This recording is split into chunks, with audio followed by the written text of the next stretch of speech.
உலகில் பெண் வர்க்கம் 100 கோடியாம், அதிலே நீ யாரடி? சருகாய் அன்பே நான் காத்திருக்கிறேன், எங்கே உன் காலடி? மணி சரி பார்த்து தினம் வழி பார்த்து இரு விழிகள் தேய்கிறேன்.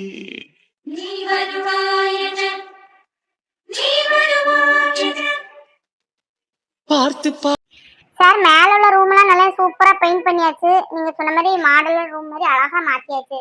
ஸ்டைலா இருக்கு. உங்களுக்கு பிடிச்ச மாதிரி இருக்கான்னு பாருங்க. அப்புறம் இன்னும் கொஞ்சம் டெக்கரேஷன் பண்ணலாம் சொன்னீங்கல்ல, டெக்கரேஷன் பொருள்லாம் வாங்கல. இப்ப அதுக்கு வந்து போறோம், வாங்கிட்டு வந்தா மீதியில ஒர்க்கும் முடியும். எப்படி பார்த்தாலும் ஒரு 2 மணிக்கு ஆகும் சார். பெயிண்ட்லாம் பண்ணிட்டீங்கல்ல? சூப்பரா இருக்கும். நானே ரூமு, எங்க வீடு பழைய வீடு தான். ஆனா பழைய வீடு மாதிரியே இருக்கக்கூடாது. மேல இருக்கிற ரூம் அப்படி இருக்கணும் பார்த்தாலே. அப்புறம் கொஞ்சம் போட்டோஸ்லாம் நான் வச்சிருக்கேன். அதுக்கு ஸ்பேஸ் விட்டு கொஞ்சம் ஆணி மட்டும் அறிஞ்சு கொடுங்க. போட்டோ நானே மாட்டிக்கிறேன். சரிங்க தம்பி. யாருக்கு விட்டே நாங்க காலையில 6 மணிக்கே வேலைக்கு போனது கிடையாது. சரி, நீங்க அவசரம்னு சொன்னதுனாலதான் நாங்க காலையில 6 மணில இருந்தே வேலை பார்த்துட்டு இருக்கோம். மணி 10 போகுது. காலையில சாப்பாடும் நாங்க இன்னும் சாப்பிடல. அதான் இப்ப சாப்பிட்டு டெக்கரேஷன் பொருள்லாம் வாங்கிட்டு கொஞ்சம் நேரம் ஆகும் தம்பி. சரிங்கண்ணே, பைசா பத்தியும் நீங்க பாக்காதீங்க. எனக்கு ரூம் சூப்பரா பக்காவா இருக்கணும், அது போதும். அப்ப கட்டில் கீழே இருக்கு பாத்தீங்களா, அந்த கட்டிலும் கொஞ்சம் மேல போட்டு அந்த கட்டிலையும் கொஞ்சம் வார்னிஷ்லாம் அடிக்க வேண்டியது இருக்கும். அதையுமே எல்லாம் பினிஷ் பண்ணி தந்துருங்க. ரூம் மொத்தத்துல எனக்கு புது ரூம் மாதிரி இருக்கணும், அவ்வளவுதான். சரிங்க தம்பி. அதுக்கு என்ன, கட்டெல்லாம் போட்டு பெயிண்ட் அடிச்சு சூப்பரா தந்துடலாம். அப்புறம் ஏசி நீங்க ஏதாவது மாட்டணும் ஐடியா இருக்கா? ஏன்னா அது ஒரு ஹோல் போட்டு தந்துட்டா உங்களுக்கு வேலை முடிஞ்சிடும்ல. ஏசி இங்க ஆர்டர் கொடுத்தா அவங்களே வந்து மாட்டி இருந்துட்டு போயிருவாங்க. ஏசி ஹோல் போட்டாலும் சொல்லுங்க, போட்டு வந்துட்டு போயிடலாம். ஆமாண்ணே, சொல்ல மறந்தே போனேன். ஏசிக்கு சொல்லியிருக்கேன், இன்னைக்கு கொண்டு வராங்களா நாளைக்கு கொண்டு வராங்களா தெரியல. நீங்க ஏசி ஹோல் போட்டுருங்க. நான் அங்க போன் பண்ணி கேக்குறேன் கம்பெனில. இன்னைக்கு கொண்டு வந்தாங்கன்னா அப்படியே நீங்களும் நிப்பீங்களா, கூட மாடன்னு ஃபிட் பண்ணி தந்துடலாம்ல. சரிங்கண்ணே, சரி, நீங்க போய் சாப்பிட்டு வாங்க. ஒருவேளை ரூம் தான் ஏதாவது பிரச்சனையா இருக்குமோ? இருக்கலாம், பழைய வீடுல. ஒருவேளை எனக்கு அந்த ரூம் செட் ஆகலையோ என்னவோ. சரி, ரூம் மாத்திட்டோம், இனி அது நல்லது நடக்காதா? ஐயோ பாவம், பாவமே பாவம் மனுஷன். வேற யாராவது இருந்தா கண்ணத்துல சப்புன்னு ஆரம்பிச்சிருப்பான். இவர்னால சமாளிச்சுக்கிட்டே இருக்காரு. அது யாருதான் ஃப்ரெண்ட்ஸ் 2 பேரும் காலையில வந்திருக்காங்க. அதுல ஒரு ஆள் கூட வயசானவர் மாதிரி இருக்காரு. ஓ, ஓல்டு ஃப்ரெண்ட்ஸா? உனக்கு என்ன பார்த்தா கிண்டலும் கேலியுமா தான் இருக்கும் இருக்கும். அப்படிதானே எனக்கு நடந்துட்டு இருக்கு வாழ்க்கையில. அதனால உனக்கு இல்ல, எல்லாருக்குமே அப்படிதான் இருக்கும். ஆமா, அத்தைக்கு எப்படி இருக்கு? பரவாயில்லையா? நீ போன 10 நிமிஷத்துலயே அத்தைக்கு சரியா இருந்திருக்குமே. ஆமாங்க, அது என்ன கரெக்ட்டா சொல்றீங்க? நான் போய் 10 நிமிஷத்துலயே அம்மா சரியாயிட்டாங்க. வீட்டுக்கு போன்னு சொன்னாங்க. அது எப்படி அம்மா முடியாம இருக்கும்போது நம்ம வீட்டுக்கு வர முடியும்? இல்லம்மா நான் இங்கேயே தூங்கிக்கிறேன் அப்படின்னு கட்டாயப்படுத்தி அங்க தூங்குனேன். நீங்க தூங்குனீங்களா? தெரியும் மகா, எனக்கு தெரியும். எல்லாம் 10 நிமிஷம் தான். இந்த 10 நிமிஷத்துல என் வாழ்க்கையே மாறிட்டு இருக்கு. ஒருக்கா 2 மட்டும் தான் பரவாயில்ல, பல மட்டும் இப்படித்தானே நடந்துட்டு இருக்கு. ஏன் தூக்கமா என்ன கேட்ட? நான் தூங்குனேன்னா எங்க தூங்க? என் தூக்கம் தான் தொலைஞ்சு ரொம்ப நாள் ஆச்சே. ஐயோ, எனக்கு உன்னை பார்த்தாலே சிரிப்பு சிரிப்பா இருக்குதா. அத வர டாட்டா மாதிரி பேச ஆரம்பிச்சிட்டேன். ஆமா, ஆபீஸ் கிளம்பலையா? இன்னைக்கு ஆபீஸ் நான் பர்மிஷன் மத்தியானத்துக்கு அப்புறம் தான் வருவேன். இன்னைக்கு ஒரு முடிவோடி தான் இருக்கேன். இன்னைக்கு எனக்கு நடந்தா ஒரு நல்லது நடக்கணும், இல்ல இன்னும் நடக்கவே கூடாது. அதுக்காக தான் ஒரு பிளான் பண்ணிட்டு இருக்கேன். நீ போ, ஆபீஸ் போயிட்டு வந்தா உனக்கு எல்லாம் தெரியும். அப்படி பர்மிஷன் போட்டு வீட்ல இருந்து என்ன பண்ண போற? என்ன தான் சொல்லு, நானும் தெரிஞ்சுப்பேன்ல. அதெல்லாம் உனக்கு தெரியவே வேண்டாமா தாயே. தயவு செஞ்சு ஆபீஸ் கிளம்பு. சர்ப்ரைஸ்ன்னு சொல்லி இன்னைக்காவது நல்லது நடக்கும்னு ட்ரை பண்ணுங்க. எல்லாம் நம்ம கையில எங்க இருக்கு? மேல உள்ளவங்க கையில தானே இருக்கு. நடக்கிறதெல்லாம் நன்மைக்கு. பைசா அவங்க கூடயே சேர்றது இல்ல, அதுதான் அவங்க மாதிரியே பேச ஆரம்பிச்சிட்டேன். என்ன பண்ண, பாவமா இருக்கு. சரி சரி, உன்கிட்ட பேசிட்டு இருந்தா நான் ஆபீஸ் போகணும். வேலையை ஜாயின் பண்ணி 2 நாள் ஆச்சு. ஆல்ரெடி டைம் ஆயிட்டு, நான் கிளம்பணும். உனக்கு என்ன, என்னோட ஃபீலிங்ஸ் எல்லாம் புரியவா போகுது? புரியவே புரியாது. என் ஃபீலிங்ஸ் கடைசி வரை யாருக்குமே புரியாது. ஒருவேளை அந்த ரூம் தான் பிரச்சனைன்னு நினைச்சு நான் இந்த ரூமை மாத்துக்கேன். அப்படியாவது இன்னைக்கு நல்லது நடந்துராதா கடவுளே. ஆமா, 2 பேரும் மாடிக்கு போனாங்க, கீழே இறங்குறாங்க, பெயிண்ட் அடிக்காங்க. என்னத்த மாடிக்கு மட்டும் தான் பெயிண்ட் பண்றீங்களா? வீடு ஃபுல்லா இப்ப தானே கல்யாணத்தோடி ஒயிட் வாஷ் பண்ணீங்க, அதுக்குள்ள என்ன மாடியில பெயிண்ட் பண்ணிட்டு இருக்கீங்க? அது ஏன் கேட்க கையில, நான் எங்க பெயிண்ட் அடிக்கேன்? கல்யாணத்தோடு அடிச்சதுதான், இப்ப அடிச்சது தானே. சொல்ல சொல்ல கேட்கவே மாட்டுதான். கார்த்தி தான் யாரையோ சொல்லி காலையிலே அந்த ரூமை சரி பண்ணணும், அப்படி பண்ணணும், இனி நான் மேலதான் இருக்க போறோம், இந்த ரூம் என்னமோ சரியில்லை, யாரோ அல்ற சவுண்ட் கேட்கு, சிரிக்கிற சவுண்ட் கேட்கு, பாடுறது கேட்கு, தூக்கம் இல்லை அப்படின்னு புலம்பிட்டு இருக்கான். சரி என்னத்த சொல்ல, பழைய வீடு வேற, சரிப்பா மேல உனக்கு இந்த சௌரிய பண்ணல மேல இருந்துக்கோ அப்படின்னு. அதான் மேல ஆளை வச்சு பெயிண்ட் அடிச்சிட்டு இருக்கான் போல. என்னது பாட்டு சத்தம் அழுத சத்தம்லாம் கேக்கா? இது என்ன புதுசா இருக்கு? எங்களுக்கும் பக்கத்து ரூம் தானே, எங்களுக்கு ஒரு சத்தமும் கேட்கல. என்ன காத்தி ரூம் எல்லாம் ஷிஃப்ட் பண்ற மாதிரி இருக்கு? ஆமா, ராத்திரி யாரு பாடுறாங்க ஆள்றாங்க? ஒருவேளை மகாவா இருப்பாளோ? அவதான் தூக்கத்துல இருந்து சிரிப்பாள சில நேரம் முன்னாடி எல்லாம். அவ ஒருவேளை தூக்கத்துல இருந்து சிரிச்சாலும் சிரிச்சிருப்பா. எதுக்குடா தேவையில்லாத செலவு போட்டு இழுத்துட்டு கிடக்க? சொன்னா கேட்கவா செய்வேன்? சரி அத்தையை போய் பாத்தியா, அவங்க உடம்பு முடியல என்ன இருந்து கேட்டியா?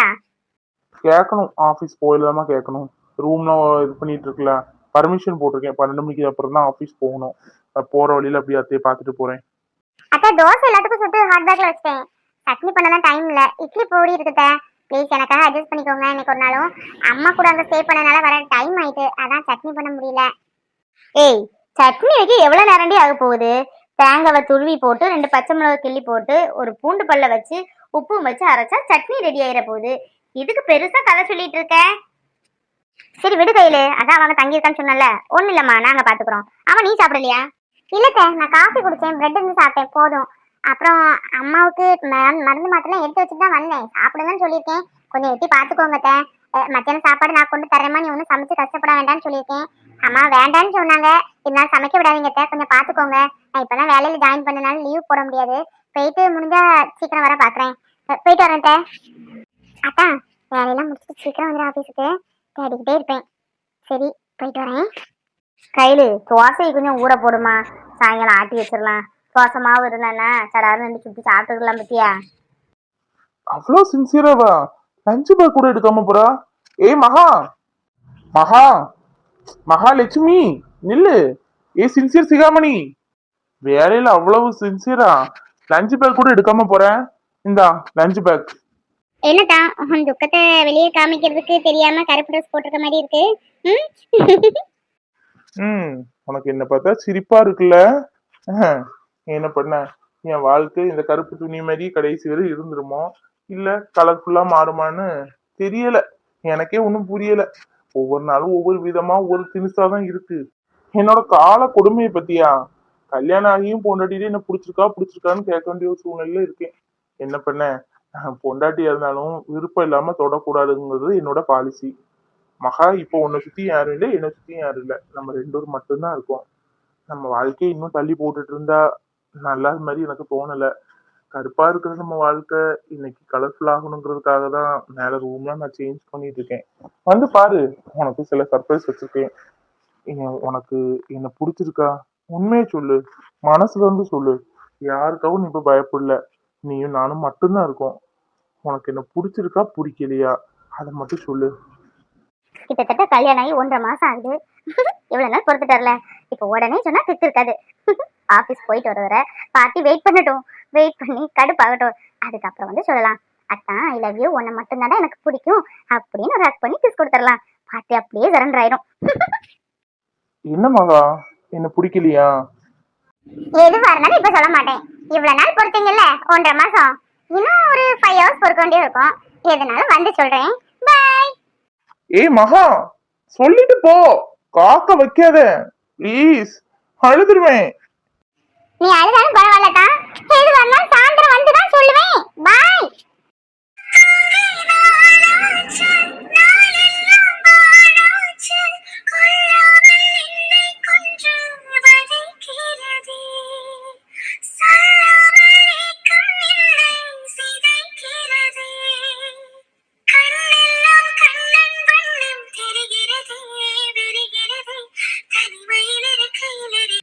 என்ன கௌதம் இப்படி பண்ணிட்டீங்க? நான் இப்படி பண்ணுவீங்க கொஞ்சம் கூட எதிர்பார்க்கவே இல்லை. ஏன் இப்படி பண்ணீங்க? இப்படி நடந்துக்கிட்டீங்களே. நான் உங்களுக்கு ஒவ்வொரு சம்மந்தம் பார்க்க எத்தனை தரகர், எத்தனை மேட்ரிமணி, எத்தனை பேர் தெரிஞ்சவங்கள்ட்ட சொல்லி வச்சிருப்பேன் தெரியுமா?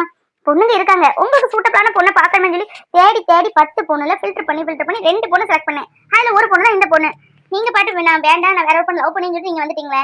என்ன நினைச்சிருப்பாங்க என்ன பத்தி? ஏன் கௌதம், என் மேல உங்களுக்கு நம்பிக்கை இல்லையா? உங்களுக்கு நல்ல பொண்ணா தான் பார்த்து வைப்பேன் கௌதம், அப்படி விட்டுற மாட்டேன். என்ன கௌதம், உங்க அம்மா மாதிரி உங்களை நல்லா கேர் பண்ற பொண்ணா, உங்க நல்லா பாத்துக்கிற பொண்ணா பார்த்துதான் உங்களுக்கு கல்யாணம் பண்ணிருக்கேன்னு எவ்வளவு நாள் எத்தனை நேரத்தை சொல்லி பார்த்த பொண்ணு தெரியுமா? அந்த பொண்ணுகிட்ட பேசிட்டு இருக்கும் போதே உங்களுக்கு தெரியுமே, அந்த பொண்ணுக்கு குணமும் உங்க குணமும் கிட்டத்தட்ட ஒண்ணு போல. 2 நாள் தான் நான் அந்த பொண்ணுகிட்ட பேசினேன், எனக்கு ரொம்ப பிடிச்சு போச்சு. அதான் உங்களுக்கும் பிடிக்குமேன்னு சொல்லி உங்களை வர சொன்னேன். ஃபர்ஸ்டே சொன்னா நீங்க வேண்டாம்னு சொல்லுவீங்க, அதுக்கு ஏதாவது காரணம் சொல்லுவீங்க. அதான் சர்ப்ரைஸா இருக்கட்டுமே உங்களை வர சொன்னேன். ஏன் கௌதம் என்ன புரிஞ்சுக்கவே மாட்டேங்க? என்ன புரிஞ்சுக்கிட்ட இவ்வளவு தானே நீங்க? ஏதாவது பேசுங்க கௌதம். உங்க பாட்டு உண்மை இருந்தா எனக்கு கூட கொஞ்சம் டென்ஷன் ஆகுது தெரியுமா? நீங்க யாரையும் லவ் பண்ணல, லவ் பண்றேங்கிற பேர்ல பொய்யா உங்களை சுத்தி ஒரு வட்டம் போட்டு வச்சிருக்கீங்க. அது எனக்கு தெரியும். தயவு செஞ்சு அந்த வளையத்துல இருந்து வெளியே வாங்க. இந்த பொண்ணு உங்களுக்கு நல்லா பிடிக்கும், பேசி பாருங்க ப்ளீஸ் கௌதம். என்ன புரிஞ்சுக்கிட்டு நீங்க எவ்வளவு தானா? என்ன காயு, நான் பேசுற கொஸ்டின்ஸ் எல்லாம் நீ கேட்டுட்டு இருக்க, நான் தான் நியாயமா கேட்கணும். என்ன புரிஞ்சுக்கிட்டது நீ இவ்வளவு தானா? கிட்டத்தட்ட நம்ம 2 பேரும் மீட் பண்ணி 1 மந்த் ஆகுது. அதுல 10 டேஸ் ஸ்கிப் பண்ணிடு, 20 டேஸ் நல்லா யோசிச்சு பாரு, உனக்கே புரியும். 20 டேஸ் நினைச்சு பார்க்கணுமா? நினைச்சு பார்க்கறதுக்கு என்ன இருக்கு? ஒண்ணும் இல்ல. போங்க கௌதம். உங்களுக்கு சீக்கிரமே நல்ல ஒரு வாழ்க்கை ஏற்படுத்தி கொடுக்கணும். நீங்க நல்லா இருக்கணும். உங்க வீட்டுல நீங்க நல்லா இருக்க கூடாதுன்னு நினைக்கிறவங்க முன்னாடி நல்லா வாழ்ந்து காமிக்கணும். அப்படி என்னெல்லாம் நினைச்சு இந்த பொண்ணை பார்த்தேன் தெரியுமா? ஒரு நிமிஷத்துக்கு தட்டி விட்டுட்டு வந்துட்டீங்க. சரி, நீங்க லவ் பண்றேன்னு சொல்றீங்கல்ல, சரி உண்மையினே நான் நினைக்கிறேன். யார் லவ் பண்றீங்க? எனக்கு இன்னைக்கு அந்த பொண்ணை பார்க்கணும், பேசணும் இல்லையா? போட்டோவாவது பார்க்கணும். போட்டோ பார்த்து நான் அந்த பொண்ணுகிட்ட பேசணும். போட்டோ காமிங்கன்னா ஏதாவது இன்ஸ்டா ஃபேஸ்புக்னு எடுத்து காமிச்சிருவீங்க, உங்களை நம்ப முடியாது. நீங்க லவ் பண்றீங்கல்ல, அந்த பொண்ணோட போட்டோ எனக்கு காமிங்க. அந்த பொண்ணு இப்ப கால் பண்ணி கொடுங்க, நான் பேசணும். ஆமா, பேசி ஆகணும். எந்த பொண்ணு எனக்கு தெரியணும். நீங்க பொய் சொல்றீங்களா உண்மை சொல்றீங்க அப்பதான் எனக்கு தெரியும். இப்ப என்ன காயு, நான் லவ் பண்ற பொண்ணை நீ பார்க்கணும், பேசணும், அவ்வளவு தானே? ஈஸி. இன்னைக்கே பண்ணிடுவோம். நானும் எத்தனை நாள் தான் மனசுல மறைச்சிட்டு இருக்கேன். அதாவது இந்த லவ்ங்கிறது பெரிய கொடுமையான விஷயம். லவ் பண்ணாத வர அடுத்தவங்களுக்கு நம்ம அட்வைஸ் புத்திமதி தான் சொல்லலாம். நம்ம லவ் பண்ண ஆரம்பிச்சாலும் தெரியுது அது எவ்வளவு பெரிய கொடுமையான விஷயம். அதை மறைக்கவும் முடியாம, மறைக்க தெரியாமையும், சொல்லவும் முடியாம தவிக்கிறது இருக்க. அப்பப்பா, இந்த தூண்டில் இருக்குல்ல, தூண்டில்ல மீன் வந்து சிக்கிட்டு படாத பாடுபடும். வெளியையும் போக முடியாம, தண்ணிக்குள்ளேயும் போக முடியாம, அந்த மாதிரி டார்ச்சர் அனுபவிக்கும். அதே மாதிரிதான் நானும் அனுபவிச்சுட்டு இருந்தேன் இவ்வளவு நேரம். இப்ப இந்த செகண்ட் வர இனி அப்படி இருக்க போறதுல இன்னும் ஓப்பனா சொல்லிடலாம் இருக்கேன். என்ன ஆனாலும் பரவாயில்ல. தயவு செஞ்சு சொல்லி தொலைங்க சார். காதல மனசுல என்னைக்கு மூடி வச்சுட்டே இருக்க கூடாது. ஒருத்தங்கிட்ட ஷேர் பண்ணாதான் உங்க மனசோட பாரமாவது குறையும். சொல்லி இதை எப்போ சொல்லி தொலைஞ்சிருந்தா நான் இந்த மாதிரி புரோக்கர் பாக்குறதுக்கும் மேட்ரிமோனி பாக்குறதுக்கும் டைம் வேஸ்ட் பண்ணிருக்க மாட்டேன்ல. நானும் நீங்க சொல்றத பார்த்தா பொய்யா இருக்குமோன்னு நினைச்சேன். பரவாயில்ல, சொல்லுங்க. அந்த அதிர்ஷ்டசாலி யாருன்னு தெரிஞ்சுக்கிறேன். அந்த அதிர்ஷ்டசாலி நீதான் காயு, நீதான். எனக்கு ஒண்ணு ரொம்ப ரொம்ப பிடிச்சிருக்கு காயு. எங்க அம்மா அளவுக்கு எனக்கு நல்லது யோசிக்கிறதுக்கு யாரும் இல்ல. எனக்கு நல்லது நடக்கும்னு நினைச்ச முத ஆளு நீதான். நீ மட்டும் தான் காயு. அதான் எப்படி உன் லவ் வந்து எப்படி இம்ப்ரெஸ் ஆனா எனக்கு தெரியாது. ஆனா ஒய்ஃப்னு ஒண்ணு இருந்தா அது நீதான் அப்படின்னு நான் இன்னைக்கோ டிசைட் பண்ணிட்டேன். இது எப்படி உன்கிட்ட சொல்றதுன்னு தான் எனக்கு தெரியல. ஆனா எனக்கு சொல்லாம விட போறது இல்ல. இந்த வயசு காலத்துல வெயில்ல இவ்வளவு நேரம் அலைஞ்சு 50 ரூபாய்க்கு மேல பூ விக்கல. இன்னும் கொஞ்ச நேரம் ஆனா பூவெல்லாம் வாடி போகும். அது கடையில வித்தாதான் முடியும். ஏதோ புருஷன் முன்னாடி சண்டை போட்டுட்டு பேசிட்டு இருக்க மாதிரி இருக்க. நம்ம பூவை கொடுத்து பேசி சமாதானப்படுத்தி வச்சிருவோம். பூத்த மாதிரியும் ஆச்சு, புருஷன் முன்னாடி இல்லாட்டி சேர்ந்த மாதிரியும் ஆச்சு. பூவே பூவே பூவே, மல்லிகைப்பூவே, கனகாம்பரம், பிச்சிப்பூ, மருத மல்லி. தம்பி தம்பி, உங்க பொண்டாடி கூட சண்டை போட்டுட்டு இருக்கீங்க போல இருக்கு. இங்க பாருங்க தம்பி, ஏன்ட ஒரு 5 முழம் பூ வாங்கி உங்க பொண்டாடி தலையில நீங்க உங்க கையால வச்சு விட்டீங்கன்னு வைங்களேன், எப்பேற்பட்ட சண்டையா இருந்தாலும் அதை விட்டுட்டு உங்க பொண்டாடி உங்க கூட சேர்ந்துருவாங்க. ஆமா தம்பி, என் புருஷன்லாம் அப்படிதான். அந்த காலத்துல சண்டை போட்டாலே பூ வாங்கிட்டு வந்துருவாரு. பாருங்க, என் கதையே சொல்லிட்டு இருக்கேன். பூ வாங்கி கொடுக்க தம்பி பொண்டாட்டிக்கு, கோவம்லாம் பஞ்சா பறந்து போயிரும். என்ன பாட்டி, கண்ணு என்ன தெரியலையே என்ன உனக்கு? பார்த்து வரக்கூடியவங்க எல்லாம் புருஷன் முன்னாடியா தான் வருவாங்களா என்ன? நாங்க ரெண்டும் புருஷன் முன்னாடி இல்ல, அவர் என்னோட எம்டி. அப்படியாம்மா? இல்ல, பார்க்க 2 பேருக்கும் ஜோடி பொருத்தம் நல்லா இருந்துச்சா, அதான் புருஷன் முன்னாடியா இருப்பீங்களோன்னு என்னமோ தப்பா நினைச்சிட்டேன். சரிம்மா சரி, யாரா இருந்தா என்ன, பூ பொண்ணா பிறந்தா பூ வச்சா பார்க்க அழகுதான். பூ வாங்கிக்கமா, ஒரு முழம் 40 ரூபா தான். பாட்டி, அவ சொல்றதுதான் சுத்த பொய். ஆமா, நீங்க சொல்றதுதான் சரி. நானும் அவ்வளவு புருஷன் முன்னாடி தான். வீட்டுல 2 பேத்துக்குள்ள ஒரு சின்ன தகராறு. வீட்டுல பேசினா பெரியவங்க முன்னாடி நல்லா இருக்காது, பார்க்கு கூட்டு வந்தாலும் கோவம் குறையுன்னு பார்த்தா கோவம் குறையவே இல்லை. பாருங்க, உங்கள்கிட்ட கல்யாணமே ஆகலன்னு சொல்ற பாத்தீங்களா? 2 பேருக்கு கல்யாணம் ஆகி ஒரு கை குழந்தையும் இருக்கு பாட்டி. ஆமா, இந்த பாருமா, இந்த காலத்து பிள்ளைகளுக்கு புத்திமதி சொல்றது பிடிக்காதுன்னு எனக்கு தெரியும். இருந்தாலும் உங்களை பார்த்தா சொல்லணும்னு என்னமோ தோணுது. புருஷன் முன்னாடி சண்டை பொழுது விடிஞ்சா போயிடும்னு எங்க காலத்துல எல்லாம் சொல்லுவாங்க.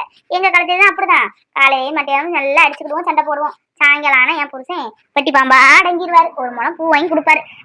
அதுலயே எங்க சண்டையெல்லாம் சமாதானம் ஆயிடும். அந்த காலம் என்ன இந்த காலம் என்ன, புருஷன்லாம் பொண்டாட்டி தான். புருஷனுக்கு ஒண்ணுன்னா பொண்டாட்டி விட்டு கொடுத்து போகணும், பொண்டாட்டிக்கு ஒண்ணுன்னா புருஷன் விட்டு கொடுத்து போகணும். 2 பேரும் விட்டு கொடுத்து போறது இல்லாம வாழ்க்கையே இருக்கு. ஒரு சண்டையில எனக்கு கல்யாணமே ஆகலைன்னு அப்படி சொல்லக்கூடாது. என்ன இருந்தாலும் உன் புருஷன் இல்லையாமா, தாலி கட்டினவன்ல, அப்படிலாம் சொல்லாத என்ன. இந்த பூவை வாங்கி தலையில வை, உங்க சண்டையெல்லாம் தீர்ந்து சமரசமா போவீங்க. இந்த பாட்டிக்கு என்ன பைத்தியம் கீச்சியம் பிடிச்சிட்டா? மறுபடியும் புருஷன் முன்னாடி சொல்லிட்டு இருக்கு. ஷோ, என்ன நினைப்பாரு அவரு? ஆமா, அவர் நினைக்கிறது இருக்கட்டும். அந்த பாட்டி சொல்லியும் அவரை கோவமே படல. நமக்கு வர கோவம் கூட அவருக்கு வர மாட்டேது. பல்ல காமிச்சிட்டு நிக்கிறாரு. பாட்டி, இதுல 1000 ரூபாய் இருக்கு, சந்தோஷமா வச்சுக்கோங்க. என் மனசுல உள்ளதை ஒருத்தவங்கள்ட்ட எப்படி சொல்லலன்னு இருந்து தவிச்சிட்டு இருந்தேன். கடவுளாதான் உங்களை அனுப்பியிருக்காரு. கரெக்ட் நேரத்துக்கு பூவை கொண்டுட்டு வந்துட்டீங்க பாத்தீங்களா? பாட்டி, எனக்கு ஒரு சின்ன சந்தேகம் உங்கள்ட்ட கேட்டா கிளாரிஃபை ஆகும்னு நினைக்கிறேன். பாட்டி, ஒரு வயசு பையன் பூ வாங்கி ஒரு பொண்ணு கொடுத்தா அஹ், எதனால வாங்கி கொடுப்பான்? இல்ல கொஞ்சம் விலாவரியா சொல்லிட்டு போனீங்கன்னா சில புரியாத ஜென்மங்களுக்கு புரியும், அதுக்குதான். அப்படியா? அதுக்கு என்ன சொல்லிடுவோம். எப்பா, ஒரு கல்யாணம் ஆன பையன் பூ வாங்கிட்டு போனோம்னா பொண்டாட்டியே சந்தோஷமா வச்சிருக்கான், இல்ல சந்தோஷமா வைக்கிறதுக்காக பூ வாங்கிட்டு போறான்னு நினைக்கலாம். அதே ஒரு வயசானவர் பூ வாங்கிட்டு போனா கோயில்ல சாமிக்கு வாங்கிட்டு போறாருன்னு நினைக்கலாம். அதுவே கல்யாணம் ஆகாத ஒரு கன்னி பையன் பூ வாங்கினோம்னா அவன் மனசுக்கு ஏதோ ஒரு பொண்ணை பிடிச்சிருக்கும். அந்த பொண்ணுகிட்ட நம்ம மனசோட எப்படி சொல்லன்னு தெரியாம தவிச்சிட்டு இருப்போம்ல, அதுக்கு இந்த பூவை வாங்கி கொடுத்தா அந்த பொண்ணு புரிஞ்சுக்கிடும்பா. இதெல்லாம் எங்க காலத்துக்கு சரியா இருந்துச்சு சொல்லுங்க. இந்த காலத்து பிள்ளைய என்ன புரிஞ்சு என்ன இது? போ. சரிப்பா, நான் போயிட்டு வரேன். ஷோ கௌதம், இங்க என்ன நடக்கு எனக்கு ஒண்ணும் புரிய மாட்டேங்குது. அந்த கிழவி என்னடா மூச்சுக்கு 30 மட்டும் புருஷன் முன்னாடி சொல்றா. எனக்கு வர கோவம் கூட உங்களுக்கு வர மாட்டேங்குது. சரி, அதை விட்டுருவோம். சார் கௌதம், நீங்க யாரையா லவ் பண்ணின்னு சொன்னீங்க. நான் அதை இதையும் பேசி டைம் வேஸ்ட் பண்ணாம அந்த பொண்ணுக்கு எனக்கு ஃபோன் பண்ணி கொடுங்க, நான் பேசணும். அந்த பாட்டி எவ்வளவு அழகா எக்ஸ்பிளைன் பண்ணிட்டு போனாங்க. இது கூட எனக்கு புரியலையா? அதை வச்சு சொன்னாதான் புரியும் போல. சரி, வேற வழி இல்ல கௌதம், சொல்லிதான் ஆகணும். அந்த பொண்ணுக்கு தானே ஃபோன் பண்ணி கொடுக்குறேன். அதுக்கு முன்னாடி ஒரு விஷயம். காயு, இந்தா பூ வச்சுக்கோ. நான் இது வரைக்கும் யாருக்கும் பூ வாங்கி கொடுத்தது கிடையாது, உனக்கே தெரியல காயு. எனக்கு உன்னை ரொம்ப அதான் அந்த பாட்டி சொன்னாங்களே, கல்யாணம் ஆகிற பையன் ஒரு பொண்ணுக்கு பூ வாங்கி கொடுத்தா அந்த பொண்ணை பிடிச்சிருக்குன்னு அர்த்தம்னு. அதேதான் அதேதான் காயு. எனக்கு உன்னை ரொம்ப பிடிச்சிருக்கு. கல்யாணம்னு ஒண்ணு பண்ணிக்கிட்டா உன்னை மட்டும்தான் கல்யாணம் பண்ணிக்கணும் என் உள் மனசு சொல்லுது. இதுக்கு பேர் தான் லவ்னு நினைக்கிறேன். காயு, எனக்கு தெரியும் உனக்கு ரொம்ப ஷாக்கா இருக்குன்னு தெரியும். உன்னை எத்தனையோ நான் அதை சொல்லணும்னு தவிச்சிருக்கேன். ஆனா என்னால சொல்ல முடியல.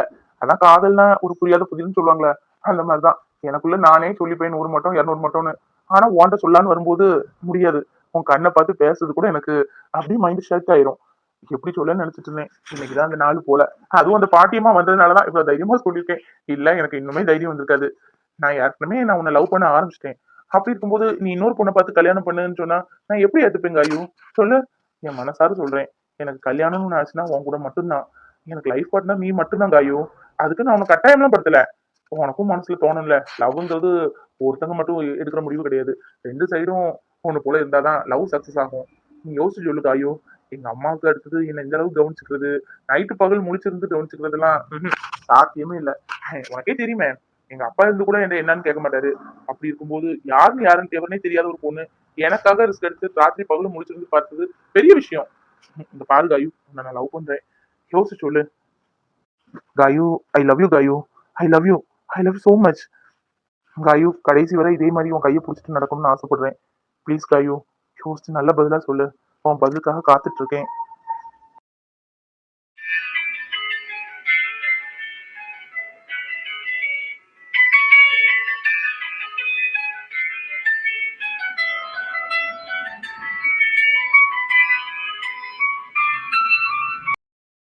ஏய் பட்டுக்குட்டி, என்ன வயிற்றுக்குள்ள ஒரே டான்ஸா இருக்கு போல இருக்கு. உங்க அம்மா மாதிரி நீயும் குஷியா இருக்க, அப்படித்தானே? பாட்டி வீட்டுக்கு போறோம்னா ரொம்ப சந்தோஷம். அப்பா தனியா இருப்பாரு அப்படின்னு கொஞ்சமும் வருத்தம் இல்ல உனக்கும் உங்க அம்மாக்கும். பாட்டி வீடுனா போதும். உங்க அம்மா கிட்ட தெரியாம நேத்து கேட்டேன் உனக்கு என்ன ஆசைன்னு. எப்பண்டா இவன் ஆசையை கேட்பான் சொல்லலானே வெயிட் பண்ணிட்டு இருந்திருக்கான்னு நினைக்கிறேன். ஐ திங்க் இங்க பாரு, போய் சமத்து பிள்ளையா ஒரு இடத்துல இருக்கணும், ஒழுங்கா மெடிசன் சாப்பிடணும், டைமுக்கு ஃபுட் எடுத்துக்கணும், அப்பாவுக்கு அடிக்கடி கால் பண்ணும். உங்க அம்மா வீட்டுக்கு போனா என்ன மறந்துடுவா எனக்கு தெரியும். இங்க இருக்கிறது வேறதான் மாமா அத்தான் எல்லாம் பாசமும். அங்க போனா யாரோ எவரோ மாதிரி இருப்பா எனக்கு தெரியும். நீ அப்படி இருந்தா பட்டு, அப்பா உன்னை தேடிக்கிட்டே இருப்பேன். ஹே பட்டுக்குட்டி, நீ அப்பா பிள்ளையா இருப்பேன்னு பார்த்தா அம்மா பிள்ளையாவே மாறிட்டு இருக்க. அம்மா ஆட்சி வீட்டுக்கு போகணும்னு சொன்னாலும் ஐயோ வேண்டாமா நம்ம இங்கே இருப்போம் அப்படின்னு வயிற்றுல 4 இடியோ குத்தோ கொடுத்துருந்தா அம்மா பேசாம இருந்திருப்பா. அதை விட்டுட்டு நீ டான்ஸ் ஆடிட்டு இருக்க. நீ இப்படி டான்ஸ் ஆடிட்டு இருந்தா அம்மா 2 நாள் சொல்லிட்டு 1 வாரம் இருந்தாலும் இருப்பா. அப்பாவுக்கு அது வரையெல்லாம் தாக்கு பிடிக்க முடியாது. உன்னையும் உங்க அம்மாவையும் என்னால பார்க்காம இருக்க முடியாது பட்டுக்குட்டி. எப்படியாவது 2 நாள் இருந்துட்டு கிளம்பி வந்துட்டே இருக்கீங்க. இல்ல அப்பா வந்துருவேன் கூப்பிடுறதுக்கு. என்ன மாமா நீங்க? 2 நாள் தான். 2 நாள் தான் இருப்பேன். உங்களை விட்டுட்டு எப்படி 1 வாரம் போய் இருப்பேன்? இன்னைக்கு ஒரு நைட் ஆச்சா, நாளைக்கு ஒரு நைட் ஆச்சா, நாளை கழிச்சு காலையில கிளம்பி வந்துட்டே இருப்பேன். என்னமோ போய் அப்படியே அங்கேயே போய் செட்டில் ஆகாத மாதிரி நினைச்சிட்டு இருக்கீங்க. 2 நாள் தானே மாமா, 2 நிமிஷம் மாதிரி பறந்து போயிடும். உங்க பிள்ளைய கூட்டிட்டு ஓடி வந்துடுவேன். நான் வாண்ட ஒண்ணும் பேசல, என் பிள்ளைகிட்ட பேசுறேன். வாண்ட நான் கொஞ்சம் கோவமா தான் இருக்கேன். தெரியாம கேட்டுட்டேன் என்ன ஆசைன்னு. செல்லக்குட்டி, பட்டுக்குட்டி, சீக்கிரம் வந்துடி தங்கம். இப்பவே போய் ஆகணுமா? கொஞ்ச நேரம் கூட இருந்துட்டு போயேன் ஐசு. இன்னைக்கு கண்டிப்பா போகணுமா? நான் வேணா சண்டே இல்ல சாட்டர்டே ஈவினிங் நம்ம போயிட்டு சண்டே ஈவினிங் வர மாதிரி அந்த மாதிரி பிளான் பண்ணுவோமா? ஷோ என்னங்க நீங்க சின்ன குழந்தை மாதிரி பண்ணாதீங்க.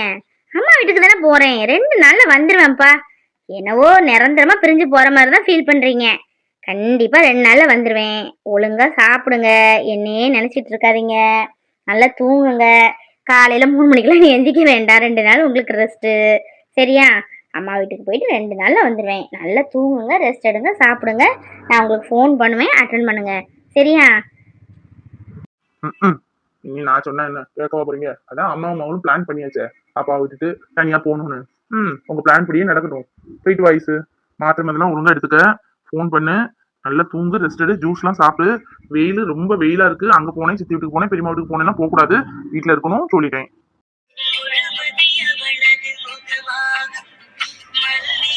பார்த்து போயிட்டு வா. வெளியே போகும்போது பொண்ணுங்க பூ வச்சுட்டு போகணும்னு சொல்லுவாங்க. மன உள்ள பூ இந்த நேரத்துல வச்சுட்டு போக கூடாது. அதான் நல்ல வேலை, செடியில 2 3 பூ கிடந்து கனாமரம் பறிச்சு கட்டி வச்சிருக்கேன். இந்தா என் தலையில வச்சுட்டு போ. உன்ட கொஞ்சம் பேசணும்னு பார்த்தேன், எங்க நேரம். சரி, உங்க அம்மாட்ட அந்த வளகாப்பை பத்தி கொஞ்சம் பேச வேண்டியது இருக்கு. நீ அங்க போயிட்டு ஃபோன் பண்ணி உங்க அம்மாட்ட கொடு. நானும் உங்க அம்மாவும் பேசிக்கிறோம். அம்மா ஐஸ்வ விட்டுட்டு அப்படின்னு ஆஃபீஸ் போயிடுவேமா. நைட்டு வர 9 மணி ஆகும். ஃபோன் அடிச்சுட்டே இருக்காதீங்க. நேரத்துல ஒர்க்கே கொஞ்சம் பெண்டிங் இருக்கு. எல்லாம் முடிச்சுட்டு தான் நீ வர முடியும். அதனால கொஞ்சம் டிலே ஆகும். எனக்காக சாப்பாடு எதிர்பார்த்துட்டு இருக்காங்க. நீங்க எல்லாரும் தூங்குங்க. நான் முடிஞ்சா கடையிலே சாப்பிட்டு வந்துருக்கேன். கடையில எல்லாம் சாப்பிட்டு உடம்பு கெடுத்துக்காதடா இந்த வெயில் நேரத்துல. என்ன நம்ம வீட்டுல நான் ஒன்னும் செய்யாமே இருக்கு, எல்லாம் செய்யதானே செய்து ஹாட் பேக்ல வைக்கேன். ராத்திரி எவ்வளவு நேரம் வந்தாலும் எடுத்து போட்டு சாப்பிட்டுக்கோ. சரியா? அப்புறம் ஐஸ் ஏதோ நினைச்சிட்டு இருந்தேன் அப்படி சொல்றதுக்கு. ஐஸ்வர்யா உடம்ப பாத்துக்கணுமா? நீ இருந்தா நிமிஷத்துக்கு நிமிஷம் காப்பியை போட்டு கொடுக்குற. நீ யார்கிட்ட கேட்க 2 நாள் கடையில தான். உடம்பு பாத்துக்கோ. ஆமா, காப்பி ஒண்ணு நான் போட்டே கொடுக்கல. என்னவோ ஒண்ணும் போட்டு கொடுக்காம கொடுமைப்படுத்துற மாதிரி பேசுறீங்க. ஏன் உங்களுக்கு காப்பி போட்டு தரலையா? எல்லாம் அதிசயமா தான் இருக்கு வீட்டுல நடக்கிறதெல்லாம். ஐஸ் ஞாபகம் வந்துட்டு, வளகாப்பை பத்தி நான் உங்க அம்மாட்ட பேசிடுறேன். நீ உங்க அம்மாட்ட பேசிட்டு சொல்லிடு. குழந்தை பத்தி 18 நாள் எல்லாம் நாங்க கூட்டிட்டு வந்துருவோம் அப்படின்னு. ஏன்னா என் பையனே வசதி வாய்ப்பா பிறந்து வளர்ந்தவன். அவன் பிள்ளை, அதாவது என் பேர பிள்ளை வசதியா இருக்க வேண்டாமா? உங்க வீட்டுல சௌரியம் பத்தாது. ஏசியும் இல்ல, ஒண்ணு இல்ல, ரூம் கூட ஒண்ணுதான் இருக்கு. அதுல இப்போ தம்பி கல்யாணம் உட்காந்துருக்கான். இதுல என் பேர பிள்ளை எங்க கொண்டு வைக்க? ஆனா 18 நாள் நம்ம கூட்டிட்டு வந்துருவோம். இங்க என்ன ரூமுக்கு ரூம் ஏசி, ஹால்ல ஏசி இருக்கு. என் பேர பிள்ளை குழுன்னு இருக்கும். அதுக்குதான் என்ன நாங்க பாத்துக்கிடுவோம். நம்ம என்ன பிள்ளை எல்லாமே இருக்கோம், நல்லா பாத்துக்கிடலாம். அவங்க அம்மாட்ட எல்லாம் சொல்லிடு முன்னக்கூட்டியே. நாளைக்கு ஏன் கூட்டிட்டு போறீங்க, எது கூட்டிட்டு போறீங்க, இதனால பிரச்சனை வரக்கூடாது பத்தியா? அதான் முன்கூட்டியே சொல்லிக்கிட்டேன். ஆமாங்க நீ, நானே இதை பத்தி பேசலாம் நினைச்சேன். குழந்தை பெற்று 18 நாள்லாம் கூட்டிட்டு வந்துருவோம். அதை தாங்க சொல்லிருங்க. நல்ல வேலை, அம்மா கரெக்டா இப்பதான் பேசியிருக்காங்க. இதே விஷயத்த நம்ம ஐசிட்ட சொன்னா அதெல்லாம் முடியாது வைக்காதுன்னு சொல்லுவா. அம்மா சொல்லலாம் பேசாம கேட்டுதானே ஆகணும். அப்பா, குழந்தை பெற்ற 18 நாள் இல்லையா? அது எப்படி வீட்டுல விடுவாங்க? சரி, இப்போதைக்கு ஆமான்னு சொல்லிட்டு போவோம். சரிங்க அம்மாட்ட சொல்றேன். சரி ஐசு போலாமா? டைம் ஆயிட்டு.